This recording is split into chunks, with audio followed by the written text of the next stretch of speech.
Captain Jake Morrison stared at the ancient device floating in the cargo bay of his ship. The metal object was covered in strange symbols that seemed to glow with their own light. His crew had found it drifting in empty space, far from any known star system. "What do you think it is, Captain?" asked Dr. Lisa Martinez, the ship's science officer. She held a scanner in her hands, but the readings made no sense. "I don't know," Jake replied. "But it's definitely not human technology. And it's old, really old. The UES Liberty was an exploration ship, one of many that Earth sent out to map the galaxy.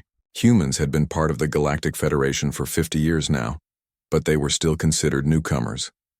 Most alien races looked down on them as primitive creatures from a small, unimportant planet." Lisa ran another scan. "Captain, I'm reading. Some kind of data storage inside. It might be a map or a record of some kind. Can you access it?" "I think so. Give me a few hours." Jake nodded and headed to the bridge. He needed to report their discovery to Earth Command. In space, finding alien technology was always important, especially something this old. Hours later, Lisa called him back to the lab. Her face was pale with excitement. "Captain, you need to see this.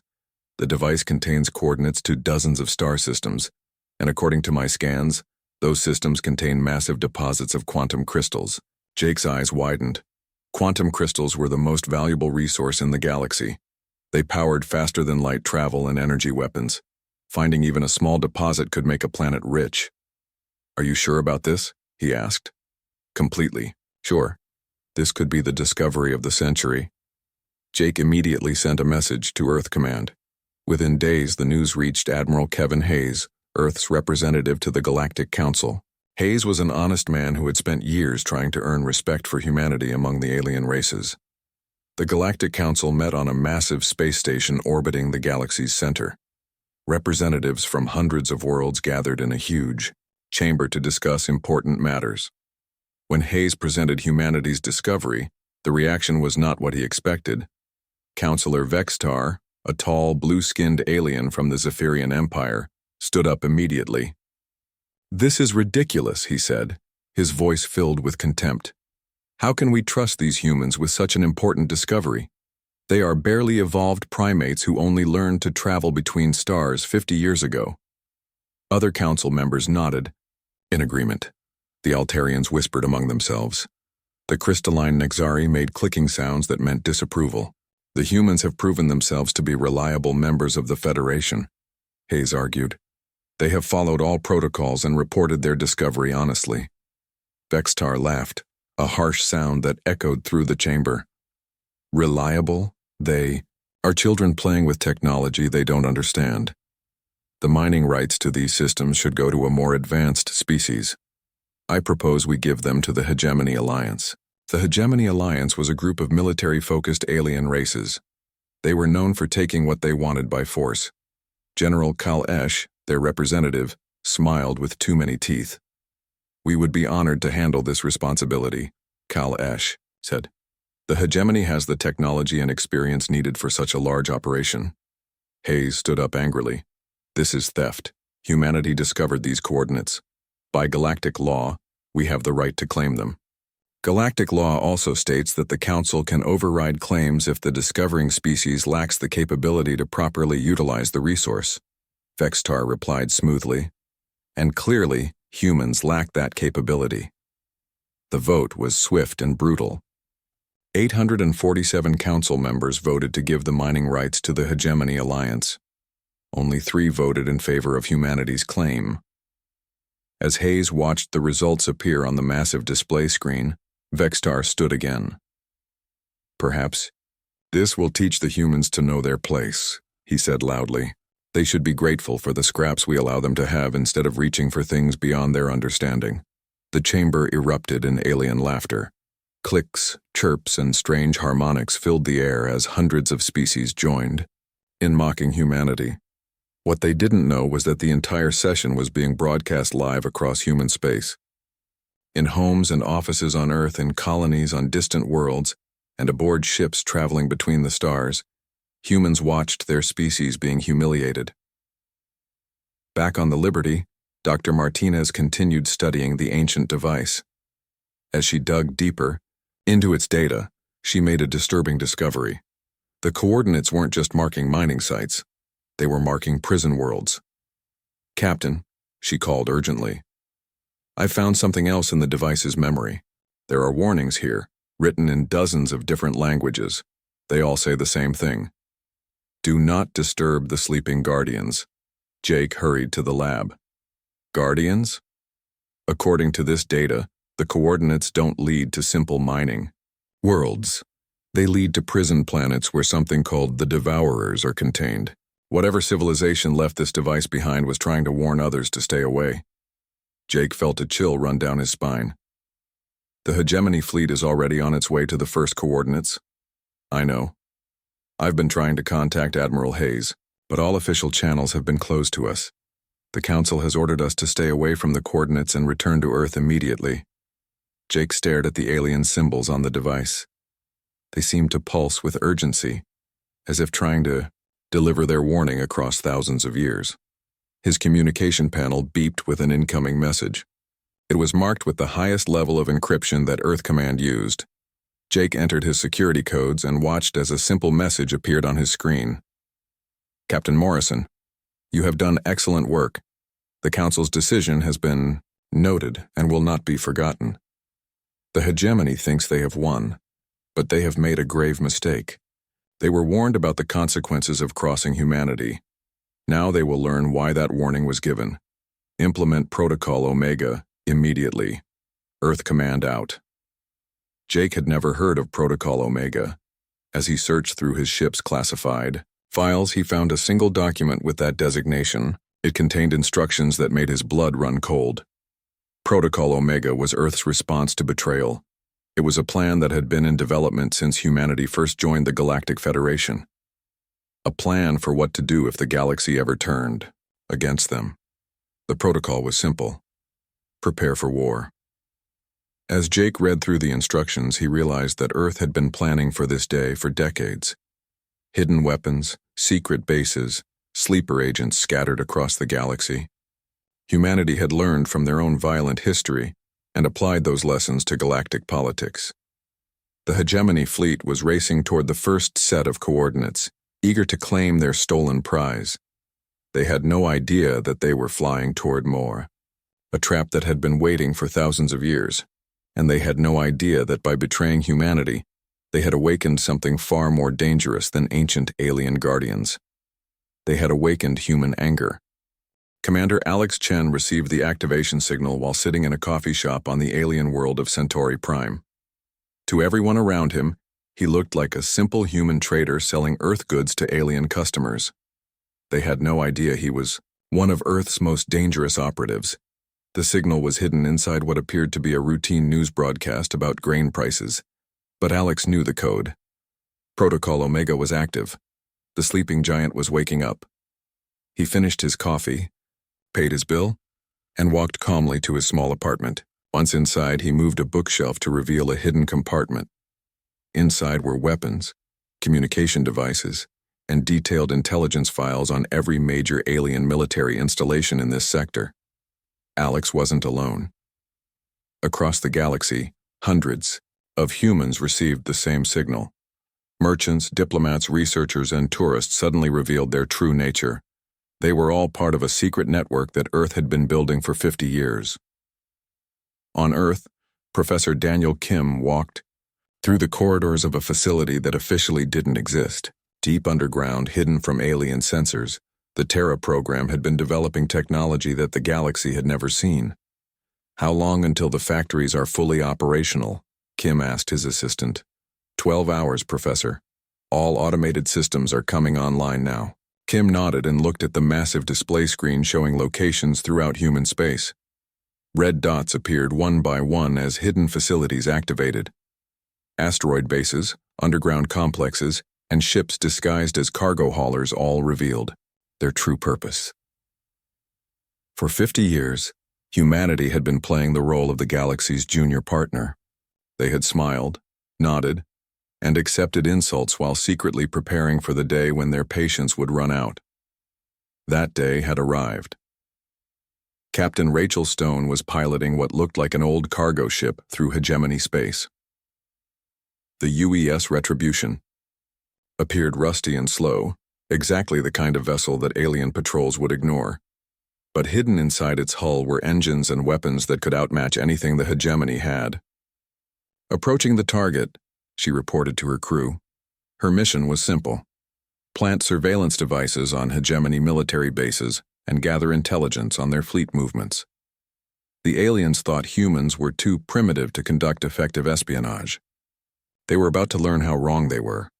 Rachel's ship docked at a hegemony supply station without raising any suspicion. Her crew, disguised as human laborers, spread throughout the facility. Within hours, they had planted dozens of tiny devices that would monitor all communications and track every ship that passed through. The hegemony guards barely glanced at the humans. To them, humans were just another inferior species trying to make a living in the galaxy. They never suspected that these simple laborers were recording the location of every weapon, every defense system, and every secret the station held. Meanwhile, Director Susan Walsh coordinated the intelligence-gathering operation from a hidden base on the moon. Her screen showed the positions of every major alien fleet in the galaxy. Information flowed in from human operatives on dozens of worlds. "Ma'am," reported one of her analysts, "we're receiving data from all our assets. The hegemony has moved 60% of their fleet toward the coordinates. They're leaving their home systems poorly defended." Walsh smiled coldly. "Perfect, they're so eager to claim their stolen prize that they're making themselves vulnerable." She opened a communication channel to Professor Kim. "Daniel, how are our new ships coming along?" "Better than expected, Susan. The first squadron will be ready for testing within the week. Our quantum technology is working perfectly." The quantum technology was humanity's greatest secret. While the galaxy used conventional faster-than-light travel that took weeks to cross large distances, human scientists had developed something revolutionary. Their new ships could phase between dimensions, allowing them to travel across the galaxy in hours instead of weeks. Ambassador Thalek was one of the few aliens who understood the danger the galaxy was facing. He was an Altarian diplomat who had studied human history extensively. Unlike his colleagues, he knew what humans were capable of when they felt cornered. He requested an emergency meeting with the Galactic Council, but most members were too busy celebrating their victory over humanity to listen. "You don't understand," Thalek warned Counselor Vextar. "Humans may appear peaceful, but their history is filled with devastating wars. When they feel betrayed, they don't just fight back. They completely destroy their enemies." Vextar waved dismissively. "You give these primitives too much credit. What can they possibly do to us? Their technology is centuries behind ours." "That's what you think," Thalek replied. "But I've been watching them carefully. They're hiding something. The way they've spread across the galaxy, the way they've positioned their colonies and trade routes, it's not random, it's strategic." "You're being paranoid," Vextar said. "Humans are merchants and explorers, not warriors." Thalek left the meeting knowing his warnings would be ignored. He immediately sent a private message to his homeworld, advising them to prepare their defenses and avoid any hostile actions against humanity. Back in the Terra Program facility, Professor Kim watched as the first of humanity's secret weapons was activated. Project Cerberus had been 30 years in the making. Hidden factories throughout human space began producing warships unlike anything the galaxy had ever seen. These ships didn't look impressive from the outside. They were designed to appear like standard human vessels, but their hulls contained revolutionary armor that could absorb energy weapon fire and convert it into power for their own systems. Their weapons could manipulate space and time itself, creating effects that alien science couldn't explain or defend against. "Begin Phase 2, Kim ordered. Across human space, civilian ships began changing course. Cargo haulers, passenger transports, and exploration vessels all started moving toward predetermined positions. To alien observers, it looked like normal human traffic. But each ship carried hidden weapons and highly trained crews. The hegemony fleet, meanwhile, was approaching the first set of coordinates from the ancient device. General Kalash stood on the bridge of his flagship, imagining the wealth that the quantum crystal mines would bring to his people. Sir, reported his communications officer. We're receiving a message from the human ship that discovered the coordinates. They're warning us not to approach the planet. Kalesh laughed. Let them warn us, they have no power here. The Galactic Council has given us these mining rights. He ordered his fleet to ignore the warning and proceed to the planet. As his ships entered the system, scanners detected massive crystal formations below the planet's surface. It was exactly what they had hoped to find. Begin mining operations immediately, Kalesh commanded. What he didn't know was that Captain Jake Morrison's warning hadn't been about mining rights. It had been about something far more dangerous sleeping beneath the planet's surface. As hegemony mining equipment began drilling into the ancient crystal formations, they broke through more than just rock and mineral deposits. They broke through a containment field that had been holding something back for thousands of years. Deep underground, in chambers that hadn't been disturbed since before the rise of galactic civilization, something stirred. The Devourers, as the ancient warnings had called them, began to wake up. The first sign of trouble was when the mining platform's power systems started draining unexpectedly. Then the mining equipment began malfunctioning. By the time the hegemony realized something was wrong, it was too late. Dark shapes burst from the mining shafts, moving with impossible speed. They absorbed the energy from everything they touched, growing larger and stronger with each feeding. The mining platform's defenses were useless. The creatures seemed to absorb laser fire and convert it into fuel for their own growth. General, Kalesh watched in horror as his mining operation was overrun in minutes. The things were like living shadows that devoured light, energy, and matter with equal hunger. Send a distress signal, he ordered. All ships, retreat to safe distance. But it was too late for retreat. The Devourers had already spread to several of his ships, consuming their power cores and growing even larger. The ancient prison had been opened and its inmates were free. As Kalesh's fleet fled in panic, a message reached Earth Command. The trap had been sprung, exactly as the ancient warnings had predicted. The hegemony had stolen humanity's discovery and awakened something that could destroy them all. But humanity was ready. They had been preparing for this moment for 50 years, and they had a plan that would change the balance of power in the galaxy forever. The Devourers spread across the mining system like a dark plague. General Kalesh watched from his flagship as the creatures consumed everything in their path. They ate metal, energy, and even the light from the system's star seemed dimmer where they passed. Sir, we've lost contact with mining platforms 7 through 12, reported his tactical officer. The creatures are adapting to our weapons. Every time we fire at them, they seem to learn how to absorb that type of energy. Kalesh clenched his fists. Send word to all hegemony fleets. We need reinforcements immediately. What he didn't know was that the creatures were designed to be nearly unstoppable. The ancient civilization that created them had built the perfect weapon, one that could adapt to any defense and grow stronger with each victory.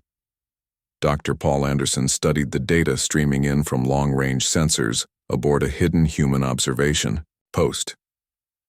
As Earth's leading expert on alien biology, he had been assigned to monitor the situation and gather intelligence on the Devourers. Fascinating, he murmured as he watched the creatures attack a hegemony destroyer.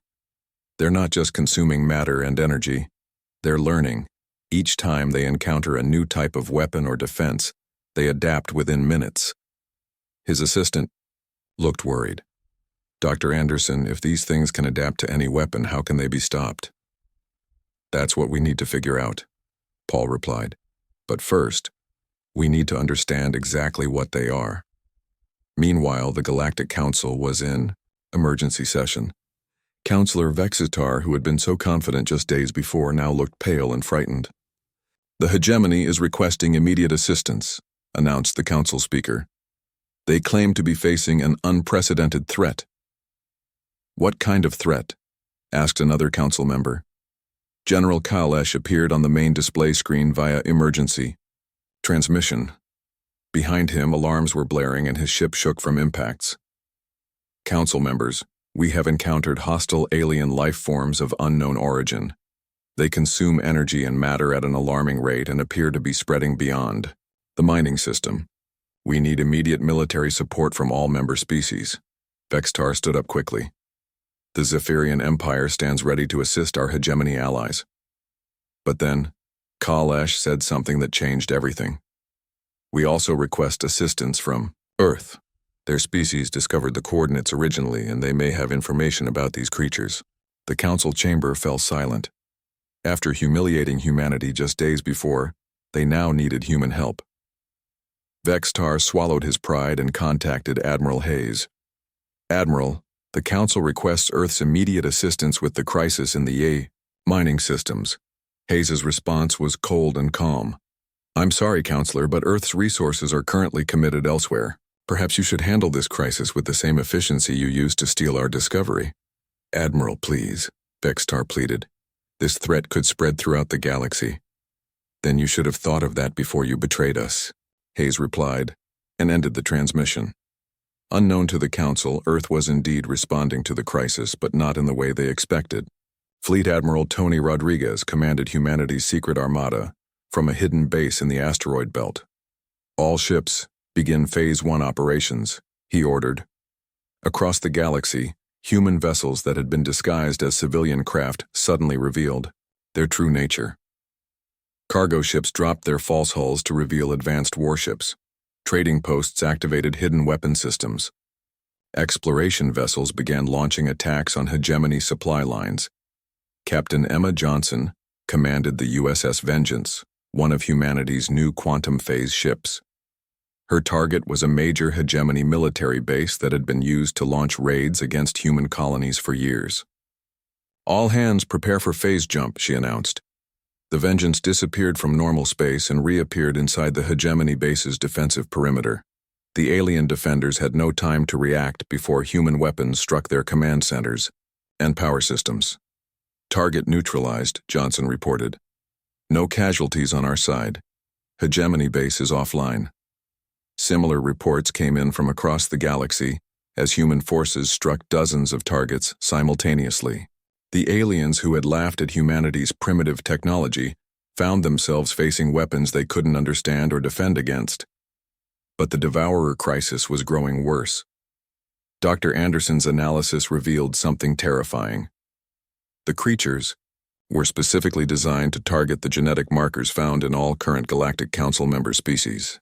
It's incredible, he told his research team. Whoever created these things engineered them to be the perfect weapon against the galaxy's major civilizations. But humans are different. Our evolutionary path was separate from the other species.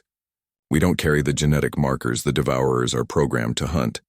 This meant that while the creatures consumed alien technology and biology with ease, they showed little interest in human targets. Humanity was naturally immune to the galaxy's greatest threat. As more Devourer containment sites were accidentally breached by panicking hegemony forces trying to escape, the creatures spread to 6 different star systems. Entire alien colonies were consumed in hours. The Galactic Council tried again to contact Earth, this time offering trade concessions and political concessions in exchange for help. President Helen Carter, Earth's leader, addressed the Council directly. For 50 years, we've been loyal members of the Federation. We've contributed our technology, our resources, and our people to the common good. In return, we've been treated as second-class citizens and mocked for our primitive ways. She paused, letting her words sink in across the galaxy. When we made the greatest discovery in recent galactic history, you stole it from us. When we warned you about the dangers, you ignored us. Now you want our help to clean up the mess you created. Another pause. The answer is no. Panic spread through alien governments as the Devourers continued their rampage. Species that had never gotten along began working together out of pure desperation. The proud Zephyrian Empire, which had considered itself superior to all other races, found itself begging for help from civilizations they had previously ignored. Captain Luke Mason led deep strike missions against hegemony command centers. His ships used quantum phase technology to appear anywhere in the galaxy within hours, striking targets that should have been impossible to reach. Intelligence reports indicate the hegemony is pulling back from all frontier systems, he reported to Admiral Rodriguez. They're consolidating their forces around their home worlds. Good, Rodriguez replied. Let them hide. When they're ready to surrender unconditionally, we'll consider stopping our attacks. The situation reached a breaking point when the Devourers reached the edges of inhabited space. Refugee ships fled in all directions as entire star systems went dark. The creatures had consumed so much matter and energy that they were beginning to affect nearby gravity fields. Dr. Sarah Kim, working frantically in Earth's most advanced research facility, made a crucial breakthrough. "I've found it," she announced. The failsafe. She had discovered that the ancient civilization had built a shutdown mechanism into their weapon, but activating it required genetic material from a species with very specific evolutionary traits. "The irony is perfect," she explained. To President Carter, "The same genetic differences that made other species look down on us as primitive are exactly what we need to stop the Devourers. Only human DNA contains the right combination of markers to activate the ancient shutdown sequence." As alien, governments collapsed and billions of beings fled their homeworlds. Human fleets took control of strategic locations throughout the galaxy. They didn't come as saviors or allies. They came as conquerors. The message was clear. Humanity had the power to stop the Devourer crisis, but they also had the power to reshape galactic civilization according to their own vision. Counselor Vextar, who had started this crisis with his arrogance and greed, found himself hiding in a refugee camp with millions of other displaced aliens. The proud politician who had mocked humanity as barely evolved primates was now dependent on human charity for his next meal. The Galactic Council met in emergency session for what everyone knew would be the last time under the old order. The choice before them was simple: unconditional surrender to humanity, or watch the galaxy burn. As they prepared to vote, Admiral Hayes appeared on their communication screen. "You have 12 hours to decide," he said calmly. "Surrender completely, or face the consequences of your choices. We warned you what would happen if you crossed us. Now you know we weren't bluffing." The galaxy held its breath, waiting for an answer that would determine the future of all civilized life. The Galactic Council chambers had never been so quiet. 850 representatives from across the galaxy sat in stunned silence as they faced the most important decision in galactic history. Outside the station's windows, they could see the dark patches where entire star systems had been consumed by the Devourers. President Helen Carter stood before them, her image transmitted from Earth. Behind her, Admiral Hayes and the leaders of humanity's military forces waited for the Council's answer. "You have 6 hours remaining," Carter said simply. "After that, we will consider your silence as a rejection of our terms." Counselor Vextar rose slowly from his seat. The proud Zephyrian who had once mocked humanity now looked broken and defeated. "President Carter, surely we can negotiate some middle ground. The Council is willing to recognize human leadership in certain sectors." "No," Carter interrupted. "There will be no negotiations. You had 50 years to treat us with respect and dignity. You chose mockery and theft instead. The time for compromise has passed." General Marcus Webb coordinated humanity's largest military operation from the command center on Luna. Operation Ragnarok was everything the aliens feared and more. 12 major council worlds were under attack simultaneously, with human forces targeting government buildings, military bases, and communication centers. "Sir, reports coming in from all sectors," his aide reported. "Alpha Squadron has secured the Nexari capital. Beta Group has taken control of Altarian defense platforms. Gamma Fleet reports complete success on Viridian Prime." Webb nodded grimly. "Casualties?" "Minimal on our side, sir. The quantum phase technology is working perfectly. We're able to strike targets before their defenses can react. The attacks were surgical and devastating. Human forces didn't target civilian areas or cause unnecessary destruction. They simply removed the military and political power of every species that had voted against them. Captain Luke Mason led his elite squadron in the rescue of human civilians from alien worlds. For decades, humans living in alien territories had faced discrimination and persecution. Now they were finally coming home. "Transport Alpha is loaded and ready," reported his second-in-command. "We've got 300 human families from the Centauri colonies." "Any resistance from local authorities?" Mason asked. "None, sir. Most alien security forces have abandoned their posts to defend their homeworlds. As Mason's ships departed with another load of human refugees, he couldn't help but feel satisfaction. These families had endured years of second-class treatment. Now they would live as free citizens in human space. Dr. Sarah Kim worked desperately in her laboratory as the Devourer crisis reached its peak. 17 star systems were now completely dark, consumed by the ancient weapons. The creatures had grown so large that they were beginning to affect the gravity of nearby systems. The failsafe mechanism is incredibly complex, she explained to her team. The ancient civilization that created it built in multiple layers of protection. They wanted to make sure only the right species could activate it. Her research had revealed the full scope of the ancient threat. The Devourers weren't just random monsters. They were engineered bioweapons designed to eliminate specific types of life, while leaving others untouched.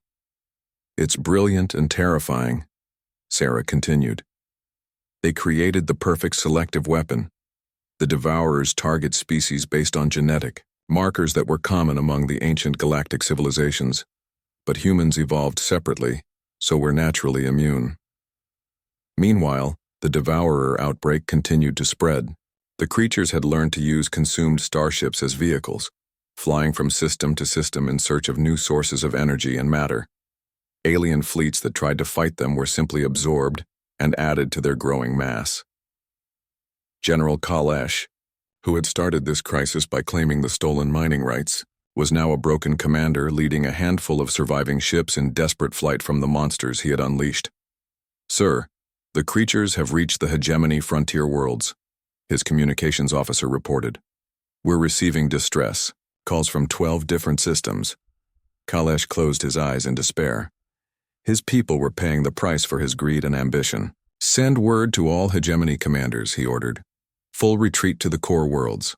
Abandon all frontier territories." The evacuation was chaotic and desperate. Millions of aliens fled their homes with only what they could carry.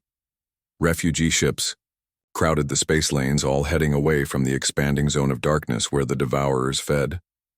Counselor Yathara, who had once been friendly to humans but remained silent during their persecution, tried one last time to find a diplomatic solution.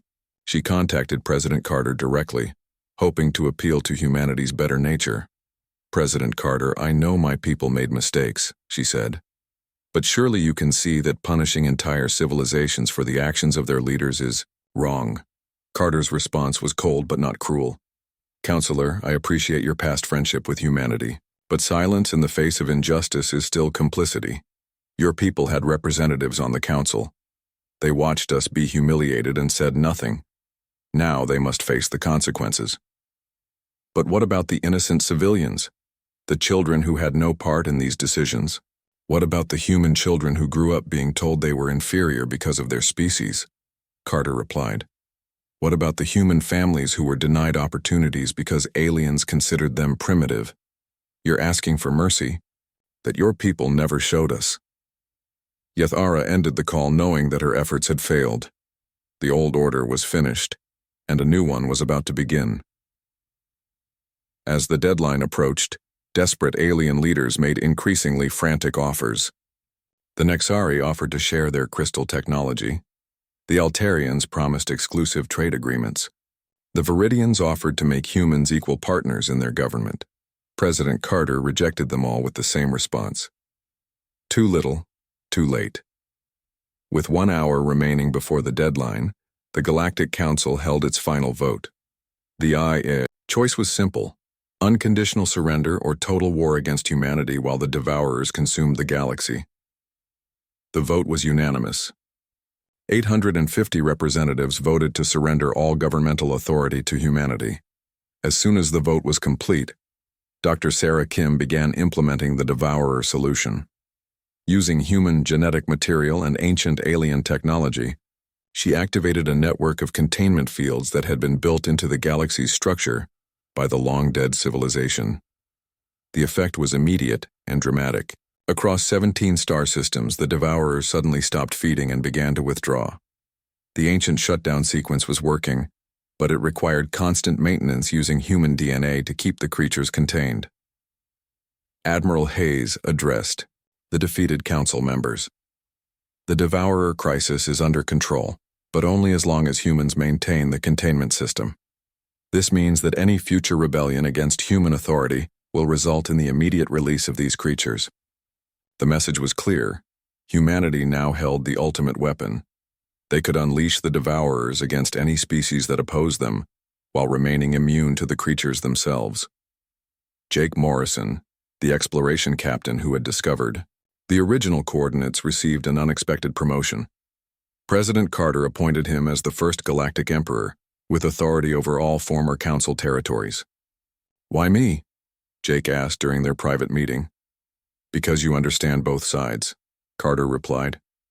"You've seen how the aliens treated us, but you've also seen what we're capable of when we're pushed too far. The galaxy needs a leader who can be both just and strong." As Jake accepted his new role, he looked out at the stars and thought about the responsibility he now carried. Humanity had won their war, but the real challenge would be building a peace that lasted. The age of human dominance had begun, and there would be no going back to the old ways. The galaxy had learned too late that humanity's warnings were not empty threats. They had been warned, and now they would live with the consequences of ignoring those warnings. Emperor Jake Morrison stood on the observation deck of the new galactic capital ship, looking out at the stars that now belonged to humanity. It had been 6 months since the Galactic Council's surrender, and the galaxy was slowly adapting to its new reality. The transformation had been swift but thorough. Former Council species were reorganized into administrative zones under human oversight. The proud alien civilizations that had once looked down on humanity now took orders from the species they had dismissed as primitive. Dr. Lisa Martinez, now Chancellor of the Galactic Science Council, entered the observation deck carrying reports from across human space. "The integration is proceeding better than expected," she told Jake. "Most alien scientists are actually happy with the new research protocols." "Really?" Jake asked, turning from the window. "Human research methods are more collaborative than the old council system," Lisa explained. "Under the previous government, species competed against each other for resources and recognition. Now they work together toward common goals. The results have been remarkable." She was right. In just 6 months, the combined efforts of human and alien scientists had produced advances that surpassed anything achieved in the previous 50 years. The key was humanity's approach to problem solving, which emphasized cooperation and shared knowledge rather than competition and secrecy. Admiral Kevin Hayes, now Supreme Military Commander of Galactic Forces, joined them with his own reports. "The new defense structure is working well," he said. "Integrating alien military units under human command has actually made our forces stronger than any single species fleet." The military reorganization had been one of Jake's first priorities. Instead of simply crushing alien military forces, he had chosen to incorporate their best elements into a unified galactic defense force. Zephyrian shield technology, Nexari weapon systems, and Altarian navigation expertise all combined under human leadership to create the most effective military force the galaxy had ever seen. But not everyone was happy with the new order. In the refugee camps scattered across the galaxy, former leaders plotted and schemed. Vextar, the Zephyrian who had started this crisis with his arrogance, worked as a basic laborer in a human-run reconstruction project. His supervisor was a young human woman named Janet Thompson, who treated him with firm but fair authority. The irony wasn't lost on Vextar. The species he had once mocked as inferior now controlled his daily life. "Your work yesterday was satisfactory," Janet told him during their morning briefing. "Today you'll be helping to rebuild the communication array that was damaged during the transition." Vextar wanted to protest, to remind her that he had once been one of the most powerful beings in the galaxy. But he had learned that complaints only resulted in reduced food rations. The humans were not cruel, but they were absolutely firm about the new hierarchy. "Yes, Supervisor," he said quietly as he worked alongside other fallen alien leaders. Vextar began to understand something that chilled him. The humans weren't treating them badly out of revenge or cruelty. They were treating them exactly the way aliens had treated humans for 50 years, but with more fairness and dignity than humans had ever received. Dr. Paul Anderson made regular reports to Emperor Morrison about the Devourer containment system. The ancient creatures remained dormant in their prison worlds, held in check by the genetic lockdown that only humans could maintain. The system is stable, Paul reported during their weekly meeting, but it requires constant monitoring. If we ever lost control of the containment network, the Devourers would escape within hours. And how long can we maintain it? Jake asked. Indefinitely, as long as we have human genetic material to fuel the process. The ancient civilization designed it to be self-sustaining once activated by the right species. This gave humanity the ultimate insurance policy. Any species that rebelled against human rule would face the immediate threat of Devourer release in their home systems. It was a brutal form of control, but it ensured galactic peace. Meanwhile, new species that encountered human civilization for the first time found themselves welcomed in a way that the old council had never offered. The Corvan Republic, a small alliance of trading worlds, made first contact with human explorers and were immediately invited to join the new Federation as equal partners. "We've heard about your war with the old council," said Ambassador Meltar of the Corvans. "Are you planning to conquer us as well?" Captain Emma Johnson, now commanding exploration fleets, smiled. "The old council forced species to prove themselves worthy of membership. We offer partnership to anyone willing to work for the common good. The choice is yours." The Corvans chose partnership, and within months they were contributing their unique biotechnology to human research projects. They discovered that working with humans brought opportunities and respect that they had never experienced under the old system. 5 years after the surrender, Jake Morrison faced his first major test as Emperor. A group of former council species attempted to rebel, declaring independence and threatening to restart the old governmental system. The rebellion was led by General Zorketh, a former hegemony commander who had escaped the Devourer crisis. He gathered the scattered remnants of alien military forces and declared himself the rightful heir to galactic leadership. "Humans are not our natural rulers," he broadcast across the galaxy. "We will not bow to a species that achieved power through trickery and ancient weapons." Jake's response was swift and decisive. Rather than unleashing the Devourers or launching a massive military campaign, he offered the rebels a choice: trial by combat using champions from each side, or immediate exile to unexplored regions of the galaxy. Zorketh chose combat, confident that alien physical superiority would defeat human representatives. He was wrong. The human champion, enhanced with medical technology that aliens had shared under the new research protocols, defeated the alien warriors in single combat. The victory was both symbolic and practical. It demonstrated that humans were not weak rulers who depended solely on ancient weapons. They had earned their position through strength, intelligence, and the ability to unite diverse species under common cause. Dr. Sarah Kim continued her research into the ancient civilization that had created the Devourers. Her discoveries revealed a chilling parallel to current events. "They were a coalition of species much like our own," she reported to the Emperor. "But they fell to internal fighting and created the Devourers as a weapon to use against each other." "What happened to them?" Jake asked. "They destroyed themselves. The Devourers eventually consumed their creators along with their enemies. The warning beacon we found was their final message to future civilizations. Unity and cooperation are the only ways to survive." This discovery influenced Jake's policies toward the former council species. Rather than ruling through fear and domination, he began implementing systems that encourage cooperation and shared governance. Alien leaders who showed loyalty and competence were given increasing responsibility in the new government. Counselor Yathara, who had tried to find a diplomatic solution during the crisis, was appointed as Jake's advisor on alien affairs. Her first recommendation was the establishment of an alien advisory council that would have input on policies affecting non-human species. "The goal should be to create a government that works for everyone," she told Jake.